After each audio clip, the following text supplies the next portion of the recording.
دن رات کی یہ ترتیب یہ اللہ کی ترتیب ہے۔ اس کائنات کو چلانے والا وہ ایک اللہ ہے۔ جس طرح تاجروں کی تجارت کو فروغ دینے کے لیے کچھ موسم خاص ہیں، اسی طرح مومنوں کے ایمان کی تجارت کو فروغ دینے کے لیے بھی اللہ تعالیٰ نے کچھ موسم رکھے ہیں۔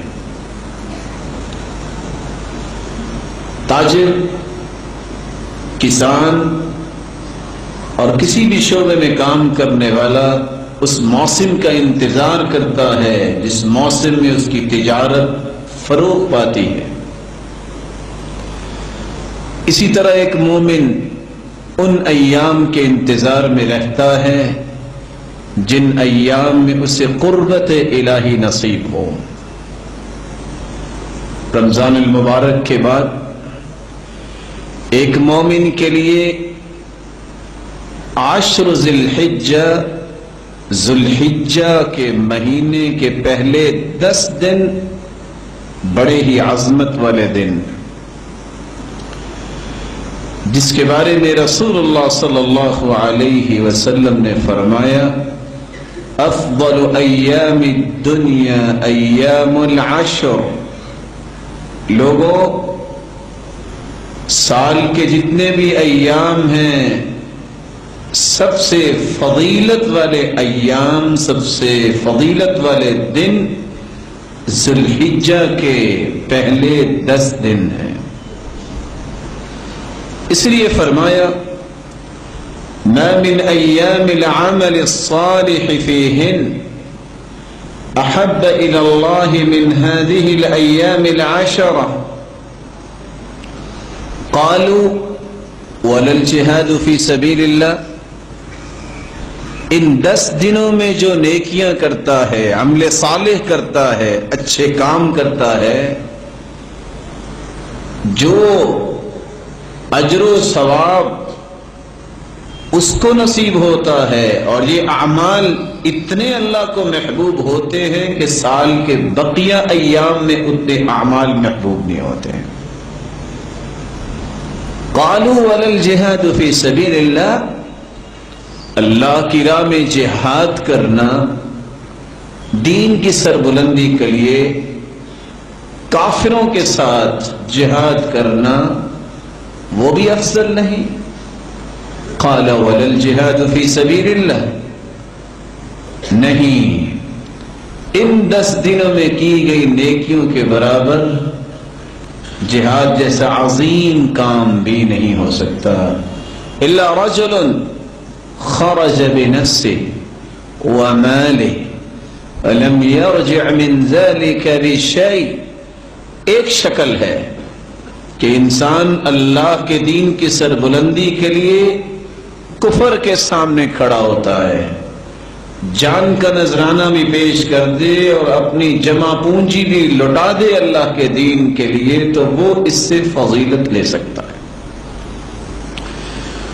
رسول اللہ صلی اللہ علیہ وسلم نے فرمایا ما من ایام اعظم عند اللہ ولا احب الیہ من العمل فیہن من هذه الایام العشر۔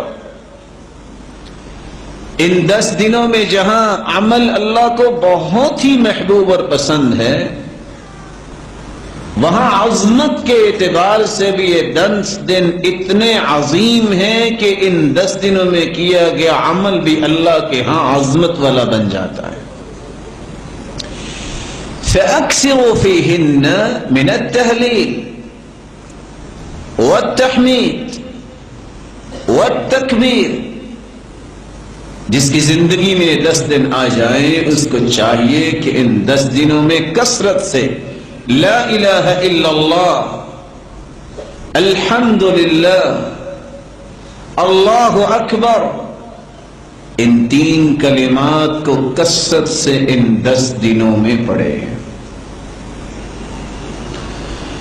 صحیح بخاری کی شرح لکھنے والے امام ابن حجر اسقلانی رحمۃ اللہ علیہ فرماتے ہیں والذی یظہر أن السبب في امتياز 10 ذي الحجة لمكان اجتماع أمهات العبادة فيه وهي الصلاة والصيام والصدقة والحج ولا يتأتى ذلك في غيره. حدیث سے سمجھ آتی ہے کہ ان 10 دنوں کو اللہ تعالیٰ نے فضیلت کیوں دی. ان 10 دنوں میں تمام بڑی عبادتوں کو اللہ نے جمع کر دیا ہے جو سال کے کسی اور دن میں جمع نہیں ہوتی. نماز سارا سال مومن پڑھتا ہے، صدقہ بھی دے سکتا ہے، روزے بھی رمضان میں رکھتا ہے، لیکن حج صرف انہی ایام میں ہوتا ہے. اس لیے تمام بڑی بڑی عبادتوں کو اللہ نے چونکہ ان ایام میں جمع کر دیا ہے، اس لیے ان ایام کی سارے سال کے دنوں پر فضیلت حاصل ہے. امام ابن تیمیہ رحمۃ اللہ علیہ سے پوچھا گیا رمضان کی آخری 10 راتوں کی تو بہت فضیلت ہے، لیلۃ القدر بھی اس میں آتی ہے، پھر وہ افضل ہے کہ یہ افضل ہے؟ تو امام ابن تیمیہ رحمۃ اللہ علیہ دلائل سے بیان کرتے ہیں دنوں کے اعتبار سے ذوالحجہ کے پہلے 10 دن افضل ہیں اور راتوں کے اعتبار سے رمضان المبارک کے آخری عشرے کی راتیں افضل ہیں. اسی طرح جو ہے اب آئیے عشرہ ذوالحجہ کی طرف جاتے ہیں اور اپنی بات کے خاتمے کی طرف جا رہا ہوں کہ یہ تو پوری باتیں میں نے لے لی. اب وہ 10 دن کے بارے میں ہم بات کرتے ہیں. عشرہ ذوالحجہ جس کو کہتے ہیں مطلب فرسٹ 10 days آف ذوالحجہ، حج کے مہینے کے پہلے 10 دن. ان ایام کی بڑی فضیلت ہے، یاد رکھیے. پہلے ذوالحجہ سے لے کر یوم النحر مطلب 1 تاریخ سے لے کر 10 اور 10 کے دن ہم کیا مناتے ہیں؟ عید مناتے ہیں. یاد رکھیے بقرعید جس کو کہتے ہیں عام زبان میں. ٹھیک ہے، تو یہ 10 دن کی فضیلت کیا ہے اس کی طرف ہم بڑھتے ہیں. تو ذوالحجہ کے پہلے 10 دن کی فضیلت کے تعلق سے نبی اکرم صلی اللہ علیہ وسلم فرماتے ہیں، صحیح بخاری کی روایت ہے، غور سے سنیے کتنی فضیلت ہے ان دنوں کی جس کو ہم بہت ایزی، بہت آسان اور بہت معمولی سمجھتے ہیں. حدیث کے الفاظ ہے ذوالحجہ کے ابتدائی 10 دنوں کے مقابلے میں دوسرے کوئی ایام ایسے نہیں جن میں نیک عمل اللہ کو ان دنوں سے زیادہ محبوب ہو. مطلب ذوالحجہ کی پہلی 10 تاریخ میں جو اعمال انسان کرتا ہے اللہ کو اتنے پسند ہے کہ اتنا پسند اللہ کو باقی دوسرے دنوں میں کیے گئے اعمال محبوب نہیں ہیں. صحابہ کرام نے عرض کیا اللہ کے رسول صلی اللہ علیہ وسلم کیا جہاد بھی نہیں؟ تو فرمایا اللہ کی راہ میں جہاد بھی افضل نہیں ہے. مطلب اتنا افضل ہے اس مہینے میں اعمال کرنا کہ ایک آدمی عام دنوں میں اگر جہاد بھی کرے تو ان دنوں میں کیے گئے اعمال کی برابری نہیں کر سکتا. تو آپ نے ہاں جہاد بھی نہیں سوائے اس مجاہد کے جو اللہ کی راہ میں نکلے، جان بھی لے جائے، مال بھی لے جائے، جان بھی چلی جائے، مال بھی چلے جائے، وہ زیادہ افضل ہے، باقی کوئی عمل افضل نہیں. مطلب ذوالحجہ کے پہلے 10 دن میں آپ جو عمل کریں گے وہ عمل جہاد سے بھی زیادہ افضل ہے. صرف اس مجاہد کے مقابلے میں ہمارا عمل کم ہوگا ان 10 دنوں کا جو مجاہد جان مال دونوں لے کے جائے اور کھپا دے، مطلب ختم ہو جائے، ورنہ باقی سارے اعمال ان دنوں میں افضل ہے. تو گویا پتہ چلا ان دنوں میں کیے گئے اعمال سب سے افضل ہے. یاد رکھیے سب سے افضل ہے. تو آپ جب پتہ چل گیا سب سے افضل ہے تو ہمیں خوب کوشش کرنا چاہیے. اور اس کے تعلق سے حافظ ابن حجر عسقلانی رحمہ اللہ لکھتے ہیں کیوں اللہ نے ان ایام کو سب سے افضل بنایا ہے، اور بڑی اچھی بات لکھتے ہیں اور ایک حکمت، بڑی اچھی حکمت وہ لکھتے ہیں اور وہ فرماتے اور کہتے ہیں اللہ تعالیٰ نے عشرہ ذوالحجہ، پہلے ذوالحجہ کے پہلے 10 دنوں کو اس لیے فضیلت اور شان اور شوکت بخشی ہے. اس کا سبب یہ وہ لکھتے ہیں یہ وہ دن ہیں جن میں ساری عبادتیں ایک ساتھ مل جاتی ہے. یہ وہ ایام ہے، یہ وہ مہینہ ہے جس میں ساری عبادتیں مل جاتی ہے. توحید تو ہے ایک مسلمان چلتا ہے، نماز، روزہ، صدقہ اور حج، سب چیزیں ایک ساتھ آتی ہے اس مہینے کے اندر. اس کی اسپیشلٹی ایسا ہے اور کوئی مہینہ نہیں ہے سال کا جس میں ساری عبادتیں ایک ساتھ آئیں. آپ بولیں گے روزہ کہاں سے آ گیا؟ میں آگے آ رہا ہوں روزے کی طرف. اس دن نفل روزہ رکھ سکتے ہیں آپ ان 10 دنوں کے اندر، آگے میں رکھوں گا انشاءاللہ. چونکہ ساری عبادتیں وہ کہتے ہیں ایک ساتھ مل جا رہی، سب سے افضل اعمال ہے، تو ظاہر سے صدقہ بھی سب سے افضل اسی مہینے کا ہے. تو وہ کہتے ہیں چونکہ سارے اعمال ایک ساتھ مل جا رہے ہیں، توحید تو ہے ہی، نماز ہو جا رہی ہے، روز انسان پڑھتا ہے، روزہ بھی ان ایام کے اندر ہے. پہلے تاریخ سے لے کر 9 تاریخ تک روزہ رکھنا یہ سنت، اور اللہ کے رسول ہمیشہ رکھتے تھے ہر سال یہ روزے. فرسٹ 9 روزے ذوالحجہ کے، پہلے 9 دن کے روزے، 10ویں دن تو عید ہے، ٹھیک ہے، رکھتے تھے. تو روزہ بھی مل گیا, نماز بھی مل گئی, توحید پر انسان تھا, صدقات بھی کرے چونکہ سب سے افضل عمل ہے, اور اس میں حج بھی آ جاتا ہے, سارے ارکان ایک ساتھ آ رہے ہیں. تو وہ کہتے ہیں اس وجہ سے اللہ نے, یہ حکمت ہو سکتی ہے کہ ان 10 دنوں کو اتنی زیادہ اہمیت دی, اور واقع میں ایسا اور کبھی نہیں ہوتا, یاد رکھیے. لیکن ایک سوال, کیا شب قدر سے بھی افضل ہے؟ تو نہیں, یاد رکھے نہیں, وہ ایک اسپیشل ہے. اللہ نے قرآن میں جب بیان کر دیا تو اب اس کو ضرورت نہیں الگ سے وہ کرنے کی. شب قدر رمضان کا عشرہ اس کی ایک الگ ہی اپنی اہمیت ہے, وہ مستحکم, اس کی فضیلت بالکل ثابت ہے. اب جو باقی باتیں نہیں اس کے بعد ہی, اس کے نیکسٹ ہی ہوں گا, یاد رکھیے. ٹھیک ہے, تو سب سے افضل ہے. تو ان ایام میں ہمیں خوب سے خوب زیادہ زیادہ عمل کرنا چاہیے. اب وہ جو تکبیرات وغیرہ میں نے کہی تھی روک دیا تھا, ایام تشریق میں کرنا ہے. اب عشرہ ذوالحجہ میں بھی تکبیرات کو کہنا ہے, اور پورے 10 دنوں تک, اور باقی کے 3 دن. تو آئیے تکبیرات میں سب سے پہلے ہم خوب تکبیریں کہیں. مسند احمد کی روایت ہے, آپ سے فرماتے رہے, کہتے ہیں ان 10 دنوں میں, مطلب ذوالحجہ کے پہلے عشرے میں کے مقابلے میں دوسرے کوئی ایام ایسے نہیں جن میں نیک اعمال اللہ کے یہاں زیادہ درجے والے ہو. لہٰذا ان دنوں میں کثرت سے اللہ کی وحدانیت بیان کرو, اللہ کی بڑائی بیان کرو, اور اللہ کی حمد بیان کرو. ان 10 دنوں سے زیادہ عمل اللہ کو کوئی پسند نہیں. لہٰذا اللہ کی وحدانیت, ایک ہونا بیان کرو, اس کی توحید بیان کرو, اور اس کے تعلق سے آپ آگے فرما رہے ہیں اس کی جو ہے بڑائی, اس کی تکبیر بیان کرو, اور اس کی حمد بیان کرو. ٹھیک ہے, اب آئیے اللہ کی وحدانیت بیان کرنے سے کیا مراد؟ لا الہ الا اللہ, یہ کہنا, یہ وحدانیت بیان کرنا ہے نا. اسی طرح اللہ کی جو تکبیر بیان کرنے سے کیا مراد؟ اللہ اکبر کہنا, اور دیگر تکبیرات جو اللہ کی بڑائی بیان کرتی ہے وہ کہنا. اسی طرح جو اللہ کی حمد بیان کرنے سے کیا مراد؟ اس کی تعریف بیان کرنا, ہر چیز کے اوپر اس کی پاکی اور اس کی تعریف بیان کرنا, یہ اس سے مراد ہے. اور پہلے ذوالحجہ سے لے کر 10 ذوالحجہ تک جو تکبیرات کہتے ہیں, ان تکبیرات کو مطلق کہا جاتا ہے, یاد رکھیے. تو پہلے ذوالحجہ سے لے کر 9 ذوالحجہ تک جو تکبیرات انسان بیان کرتا ہے اسے تکبیر مطلق کہتے ہیں, مطلب وہ تکبیریں جو مطلق ہیں. اور 10 ذوالحجہ سے لے کر 13 جو تکبیر بیان کرتی ہے اس کو کہتے ہیں تکبیر مقید, وہ قید ہوتی ہے, کسی عمل کے ماتحت چلتی ہے, یاد رکھیے. تو یہ تکبیرات ہیں. اب کیا تکبیرات بیان کریں؟ تو آئیے کچھ چند تکبیرات جو ثابت ہے وہ آپ کے سامنے رکھ رہا ہوں, جو ہم بیان کر سکتے ہیں. پہلی روایت مصنف ابن ابی شیبہ کی ہے, اس کے اندر آتا ہے کہ آپ جو تکبیر بیان کر رہے ہیں بڑائی وہ ہے اللہ اکبر اللہ اکبر اللہ اکبر لا الہ الا اللہ واللہ اکبر وللہ الحمد. یہ سب سے کامن ہے جو ہم لوگ عموماً کرتے ہیں. اللہ اکبر اللہ اکبر اللہ اکبر 3 بار ہے. لا الہ الا اللہ, نہیں کوئی معبود سوا اللہ, اللہ بڑا ہے اللہ بڑا ہے اللہ بڑا ہے, نہیں ہے کوئی معبود سوا اللہ کے, واللہ اکبر اور اللہ بڑا ہے, وللہ الحمد اور ساری تعریف اللہ کے لیے. تکبیر اور اللہ کی حمد دونوں ایک ساتھ آ گئی. یہ سب سے مشہور اور معروف ہے, یہ آپ پڑھ سکتے ہیں. دوسرا جو پڑھ سکتے ہیں جو ثابت ہے وہ یہ ہے الفاظ اللہ اکبر کبیرہ.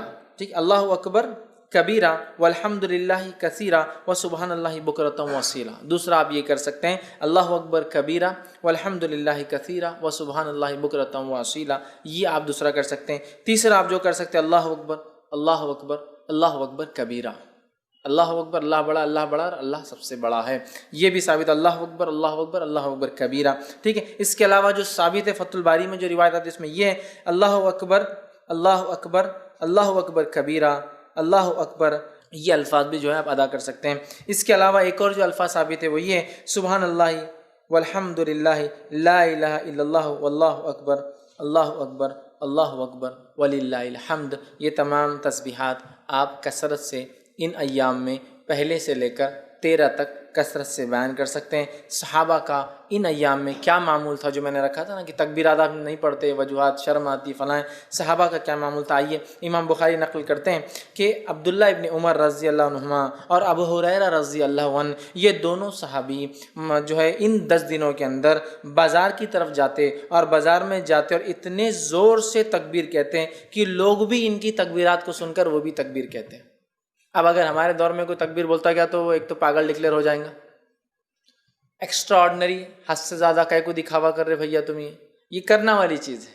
اگر یہ دکھاوا ہوتی تو صحابی کبھی نہیں کرتے تھے, یہ کرنے والے اعمال. تو یا تو وہ ہو جائیں گا یا تو پھر اللہ کا ولی ڈکلیئر ہو کے عام لوگوں سے بڑا ہو جائیں گا, اللہ کا ولی بھائی ہم نہیں کر سکتے, نیکسٹ آگے یہ ہو جائیں گا معاملہ.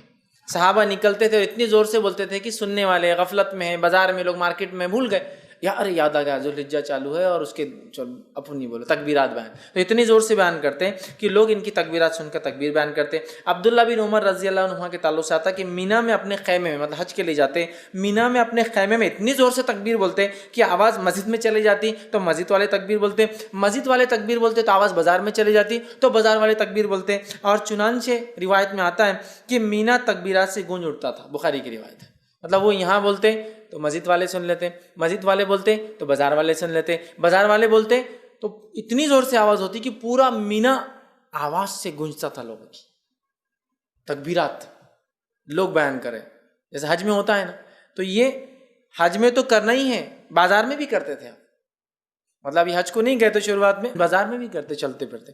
تو ہمیں خوب تکبیرات اس مہینے میں بالخصوص 1 سے لے کر 10 اور 10 سے لے کر 13 تک بیان کرنا ہے۔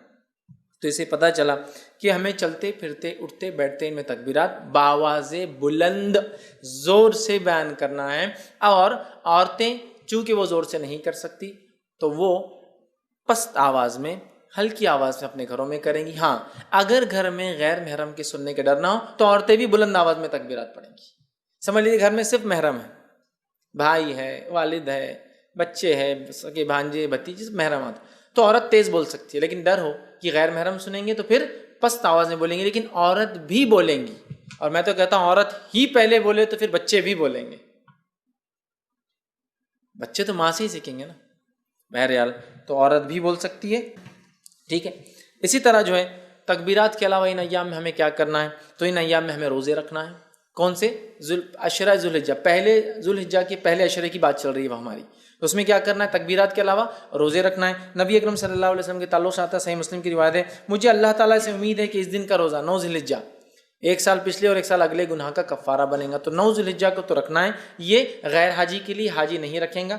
اس کے علاوہ ان مہینے کے اندر جو روزے آپ رکھیں گے اس میں ایک روزہ جو مشہور اور معروف ہے وہ یہ ہے، جس کے تعلق سے روایت اس طرح سے آتی ہے، سنن ابو داؤد کی روایت ہے کہ آپ صلی اللہ علیہ وسلم کی زوجہ مبارک جو ہے ایک زوجہ فرماتی اور کہتی ہے کہ نبی اکرم صلی اللہ علیہ وسلم جو ہے ذوالحجہ مطلب 9 ذوالحجہ کا روزہ، اس کے بعد جو ہے یوم عاشورہ کا روزہ، ہر ماہ کے 3 روزے، اور ایک روایت میں ذوالحجہ کے پہلے 9 روزے، 9 ذوالحجہ عرفے کا روزہ، اور جو ہے 10 محرم کا روزہ، اور ایام 20 مہینے کے 3 روزے کبھی نہیں چھوڑتے۔ اور ایک روایت میں الفاظ ہے آپ صلی اللہ علیہ وسلم پہلے 9 روزے ذوالحجہ کے پہلے مطلب پہلے عشرے کے پہلے 9 دن کے روزے، اور 10 محرم کا روزہ، اور اسی طرح ایام 20 مہینے کے 3 دن 13، 14 اور 15 یہ روزے کبھی نہیں چھوڑتے۔ تو اس روایت میں 9 روزے کے تذکرہ ہے، پہلے 9 روزے، تو پتہ چلا اس مہینے میں روزے بھی رکھنا چاہیے۔ مسند احمد کی روایت ہے، آپ نے فرمایا کہ تعلق سے آتا ہے، فرمایا آپ صلی اللہ علیہ وسلم کبھی 4 کام نہیں چھوڑتے، عاشورے کا روزہ، عشرہ ذوالحجہ کے 9 روزے، مطلب پہلے عشرے کے 9 جو ہے دن کے جو ہے فاسٹنگ روزے، اور مہینے کے 3 روزے آپ صلی اللہ علیہ وسلم، اور فجر کی 2 سنتیں، 4 عمل کبھی نہیں چھوڑتے۔ اس میں بھی کیا آ گیا؟ 9 روزے آپ صلی اللہ علیہ وسلم کبھی نہیں چھوڑتے تھے۔ تو عشرہ ذوالحجہ میں روزہ بھی رکھیے، تکبیرات، روزہ، 9 روزے رکھ سکتے ہیں، 9 نہ بھی ہو پائے تو کم از کم 1 تو ضرور رکھیے، عرفے کے دن کا روزہ، ٹھیک ہے، یہ بھی جو ہے اس میں عمل کرنا ہے۔ اس کے علاوہ چونکہ اس مہینے میں کیے گئے سارے اعمال افضل ہے، لہٰذا نفل نماز کا خوب اہتمام کرے۔ نفل نماز کے فائدے جو آتے ہیں صحیح مسلم کی روایت میں اس طرح سے آتے ہیں، اللہ تعالیٰ کے لیے اپنے سجدوں کو لازم کر لو، بے شک جب بندہ سجدہ کرتا ہے تو اللہ سبحانہ تعالیٰ کہ اللہ جو ہے سجدے کے ذریعے اپنی طرف تیرا 1 درجہ بلند کرتا ہے، اور اس سجدے کے ذریعے تیرا 1 گناہ مٹا دیتا ہے، اور یہ سال کے ہر وقت ہو سکتا ہے۔ تو لہٰذا یہ نفل نماز کے فضائل ہے، تو خوب ان مہینوں میں کیا کریں ہم زیادہ سے زیادہ، پہلے تو 9 روزے رکھنے کی کوشش کریں، کچھ نہ تو 1 نفل نمازوں میں اہتمام، فرض تو بہرحال کرنا ہی ہے، اس میں کوئی شک ہی نہیں ہے، نفل نمازوں کا کثرت سے اہتمام، اسی طرح تلاوت قرآن کا کثرت سے اہتمام، اس لیے کہ ہر حرف پہ 10 نیکی ہے، اور اس سے زیادہ کیا بہتر ہو سکتا ہے کہ ہم ذوالحجہ کے پہلے عشرے میں یہ عمل کریں جو سب سے زیادہ افضل عمل ہے، تو آپ وہ کیجئے۔ صدقہ دینا، اس لیے کہ صدقہ ایک بڑا افضل عمل ہے، صدقہ بھی دیجیے، اس لیے کہ اس 10 دن میں کیے گئے عمل سب سے افضل ہے، لہٰذا خوب جو ہے صدقہ آپ کیجئے اور دیگر جتنی نیکیاں ہو سکتی وہ کریں، اور بالخصوص گناہ کبیرہ سے اور حرام کاموں سے اپنے نفس کو بچائے، بالخصوص گناہ کبیرہ سے اور حرام کاموں سے اپنے نفس کو بچائے، اس لیے کہ محترم اور حرمت والے مہینوں کو پاس اور لحاظ رکھنا یہی ہے کہ اس میں ہم گناہ اور معصیت کام نہ کریں، نیکیوں میں اضافہ کریں۔ تو جہاں ہم نیکیوں میں اضافے کی میں بات کر رہا تھا اب تک، تو یہاں گناہوں سے بچنا بھی بہت زیادہ ضروری ہے، اس لیے کہ یہ ایام میں کیے گئے اعمال سب سے زیادہ افضل ہے، لہٰذا خوب نیکی کا ہم اہتمام کریں اور خوب اپنی نفس کو گناہوں سے بچائے، وہ چاہے ذوالحجہ کا مہینہ ہو یا دیگر اور 3 مہینے، مطلب ٹوٹل 4 مہینے حرمت والے، ان چاروں مہینے کا احترام کرے، حرمت کا پاس و لحاظ رکھے، گناہ اور معصیت سے اجتناب کرے، بالخصوص کبائر سے اپنے آپ کو بچائے، اسی طرح نیکیوں میں اپنے آپ کو آگے بڑھانے کی ہم خوب سے خوب کوشش کریں، اور بالخصوص وہ جو اعمال ہمیں بتائے گئے ان ایام میں کرنے کے، ان اعمال کو ہم کثرت سے کرنے کی کوشش کریں، زیادہ سے زیادہ نیکی کریں اور زیادہ سے زیادہ گناہوں سے اپنے نفس کو، اپنے آپ کو بچانے کی کوشش کریں۔ اب آئیے آخر چند کلمات کہ ان ایام میں جو مخصوص دن ہیں ان کے کچھ نام آپ کے سامنے رکھ دیتا ہوں تاکہ بات سے واضح ہو جائے۔ پہلے عشرے کو جو ذوالحجہ کا ہوتا ہے یا ذوالحجہ کا ہوتا ہے اسے کہتے ہیں عشرہ ذوالحجہ۔ تو عشرہ ذوالحجہ، عشرہ کا معنی 10 ہوتا ہے، تو عشرہ ذوالحجہ بولے تو بعد کے 10 دن یا آخر کے 10 دن نہیں یاد رکھے، جب بھی روایت میں آئیں گا عشرہ ذوالحجہ تو معنی ہے پہلے 10 دن، فرسٹ 10 days، ٹھیک ہے۔ اس کے علاوہ دوسرا یوم الضحیٰ، یہ عید الاضحیٰ کے دن کو کہتے ہیں یوم الضحیٰ۔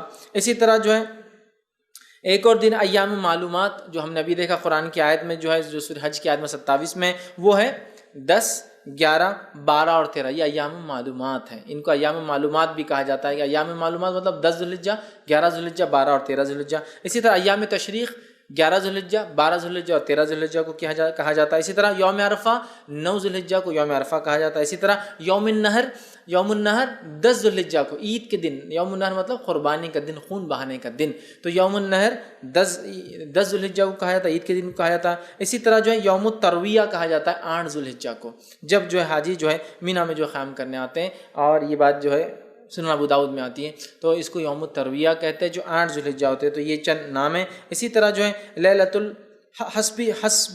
الحسبہ کہتا ہے، ایام تشریق کے بعد ایک رات آتی ہے 14 کی، اس کو لیلۃ الحسبہ کہتے ہیں۔ تو یہ چند نام تھے جو ان دن میں ایام تشریق، یوم النہر، عید الاضحیٰ اور اس طرح سے ہم لوگ سنتے ہیں عام طور سے۔ تو یہ وہ چند چیزیں تھیں جو میں نے بہتر سمجھی کہ آپ کے سامنے یہ دن اللہ تعالیٰ کے ہاں وہ 10 دن ہیں جو سال کے محبوب ترین دن ہیں اور افضل ترین دن ہیں، اور ان میں کیا گیا عمل، نیکی کا عمل اللہ تعالیٰ کو بہت ہی زیادہ محبوب ہے۔ ان میں نیکیوں کا، عبادات کا اہتمام کرنا چاہیے۔ صحابہ کرام ان دنوں میں روزے رکھا کرتے تھے، یکم ذوالحجہ سے لے کر، یعنی چاند نظر آنے سے لے کر 9 تاریخ تک 9 کے 9 روزے رکھتے تھے۔ عید کا روزہ رکھنا منع ہے جیسا کہ حدیث میں ہے، عید والے دن کا، تو وہ 9 کے 9 روزے رکھتے تھے۔ اگر ہم یہ سارے روزے رکھیں تو یہ انتہائی افضل اور اعلیٰ عمل ہے، اور اگر نہیں تو ہمیں کم از کم 9 ذوالحجہ کا یعنی عرفہ کا روزہ ضرور رکھنا چاہیے، کیونکہ نبی کریم صلی اللہ علیہ وآلہ وسلم نے فرمایا کہ الصوم یوم عرفہ، عرفہ کے دن کا جو روزہ ہے، انی احتسب علی اللہ ان یکفر سنتین، مجھے اللہ تعالیٰ سے پوری امید ہے، یقین ہے کہ یہ 2 سال کے گناہوں کی معافی کا سبب بنتا ہے۔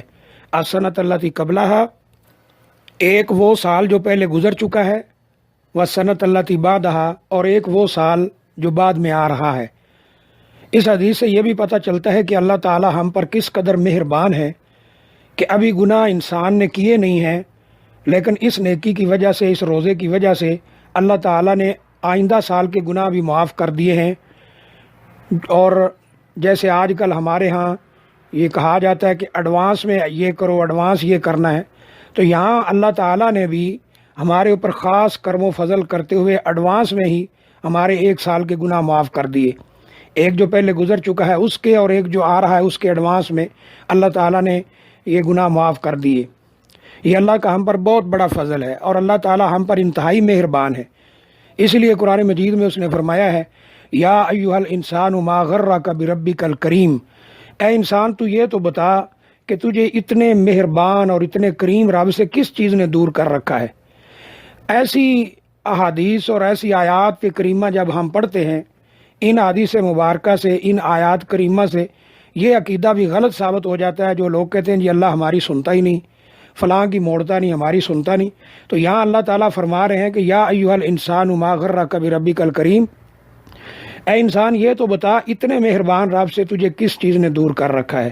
الذی خلقک فسواک فعدلک، جس نے تجھے پیدا کیا اور برابر بنایا، نوجوان کیا اور تیری صورتیں بنائیں، اتنی مہربانیاں کی. اور یہاں اس حدیث میں 1 سال کے گناہ اللہ تعالیٰ جو ابھی کیے بھی نہیں ہیں وہ معاف کر دیتا ہے. تو ہمیں اس روزہ کا یعنی عرفہ کے روزہ کا ضرور اہتمام کرنا چاہیے. اس روزہ کی اتنی فضیلت کیوں ہے؟ اس لیے کہ حجاج اکرام اس میں اسلام کا ایک بہت بڑا فریضہ سر انجام دیتے ہیں. پوری دنیا سے لوگ اللہ کے گھر کی زیارت کو آتے ہیں، حج کو آتے ہیں.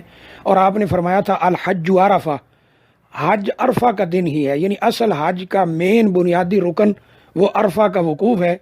تو اس دن حجاج عرفہ میں ہوتے ہیں. اللہ پوچھتے ہیں کیوں آئے ہیں شوسن و غبرا، ان کے بالوں پر بھی مٹی ہے، ان کے احراموں پر بھی مٹی ہے، کپڑوں پر مٹی ہے، کیوں یہاں آئے ہیں؟ فرشتے عرض کرتے ہیں اللہ تو بہتر جانتا ہے، لیکن تو نے پوچھا ہے تو ہم بتا رہے ہیں کہ اپنے گناہوں کی معافی کے لیے آئے ہیں. تو اللہ تعالیٰ فرماتے ہیں، بلکہ حدیث میں آتا ہے اللہ تعالیٰ حاجیوں کے سروں پہ آ جاتے ہیں فرشتوں کے ساتھ اور ان کی عام معافی کا اعلان کرتے ہیں، یعنی اللہ تعالیٰ ان سب کو معاف کرتے ہیں، اور یہ معافی حقوق اللہ میں ہوتی ہے. اب یہ سوال ہے کہ یہاں جو لوگ ہم سعودیہ میں رہ رہے ہیں وہ تو 9 ذوالحجہ کا روزہ رکھیں گے، اسی دن عرفہ ہوگا، 9 بھی اسی دن ہوگی، لیکن جو دوسرے ملکوں میں بعض دفعہ تاریخ کا فرق ہوتا ہے تو کس دن روزہ رکھیں؟ اپنے حساب سے 9 کا رکھیں یا یہاں کے اعتبار سے؟ تو ایک روایت میں تاریخ کا ذکر ہے 9 ذوالحجہ، ایک میں عرفات کا ذکر ہے. تو کیونکہ اس کا تعلق عرفات سے ہے اور عرفات دنیا میں کہیں اور نہیں ہے، تو صحیح بات یہی معلوم ہوتی ہے. اور اسی پر اکثر علماء فتویٰ دے چکے ہیں کہ سعودی عرب کے اعتبار سے، مکہ کے اعتبار سے جس دن مکہ مکرمہ میں 9 ذوالحجہ ہو اس دن کا روزہ رکھا جائے، یعنی جس دن حاجی عرفات میں جمع ہو اس دن کا روزہ رکھا جائے. بعض کے نزدیک اپنے حساب سے اپنی تاریخ کے اعتبار سے بھی رکھا جا سکتا ہے اور اس دن رکھنا چاہیے.